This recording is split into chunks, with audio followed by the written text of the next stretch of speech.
2024లో match number 39 Chennai super kings vs Lucknow super జెయింట్ల మధ్య జరుగుతుంది. ఈ సీజన్లో వారికి రెండవ మ్యాచ్ అవుతుంది. అంతకుముందు సీఎస్కే లక్నోలోని ఏకనా స్టేడియంలో 8 వికెట్ల తేడాతో ఓటమి పాలైంది. డిఫెండింగ్ ఛాంపియన్లు ఎంఏ చిదంబరం స్టేడియంలో కేఎల్ రాహుల్ అండ్ కోకి ఆతిథ్యం ఇస్తుంది. మ్యాచ్ చివర్లో ఓడిపోయినప్పటికీ సీఎస్కే పాయింట్ల పట్టికలో ఎల్ఎస్జీపై స్వల్ప ఆధిక్యాన్ని కలిగి ఉంది.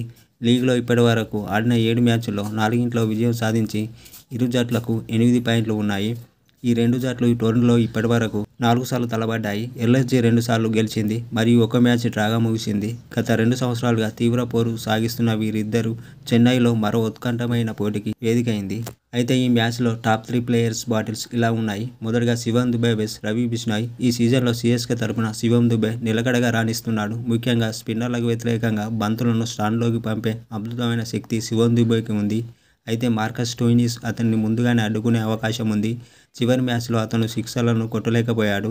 అలాగే శివం దుబే మిడిల్ ఆర్డర్ బ్యాటర్. రాబోయే మ్యాచ్లో LSG spinner Ravi Bishnoi match of చేసే అవకాశం ఉంది.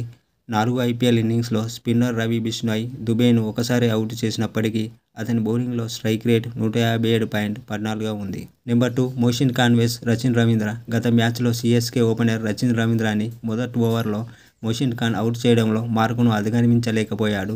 ఇద్దరు లెఫ్ట్ హ్యాండర్ల మధ్య పోరు మళ్లీ ఆకట్టుకునే అవకాశం ఉంది. ఈసారి ఎవరు పై చేయి సాధిస్తారో చూడాలి. మొదట్లో రచిన్ రవీంద్ర నుండి మంచి ఆరంభం చూపించాడు. కానీ టోర్నమెంట్ పురోగమిస్తున్నప్పుడు అతని లైన్ కోల్పోయాడు. మరోవైపు మోషిన్ ఖాన్ ఇప్పటికీ ఆకట్టుకుంటున్నాడు. Number 3 Marcus Stoinis vs Ravindra Jadeja. LSG allrounder Marcus Stoinis ఈ సీజన్లో ఫామ్ను కనుగొనలేకపోయాడు. గుజరాత్ టైటాన్స్తో జరిగిన మ్యాచ్లో ఈ బిగ్గీ బ్యాట్తో ప్రభావం చూపించడంలో విఫలమయ్యాడు. స్టోయినిస్ ఈ సీజన్లో 6 ఇన్నింగ్స్లో 5 సార్లు స్పిన్నర్లకు తన వికెట్ను సమర్పించుకున్నాడు. స్పిన్ బౌలింగ్కు తన వీక్నెస్ చూపాడు. అతని బలహీనతను ఉపయోగించుకోవడానికి సీఎస్కే వెనుకాడదు మరియు మిడిల్ ఓవర్లలో రవీంద్ర జడేజాను ఆయుధంగా ఉపయోగించుకుంటుంది.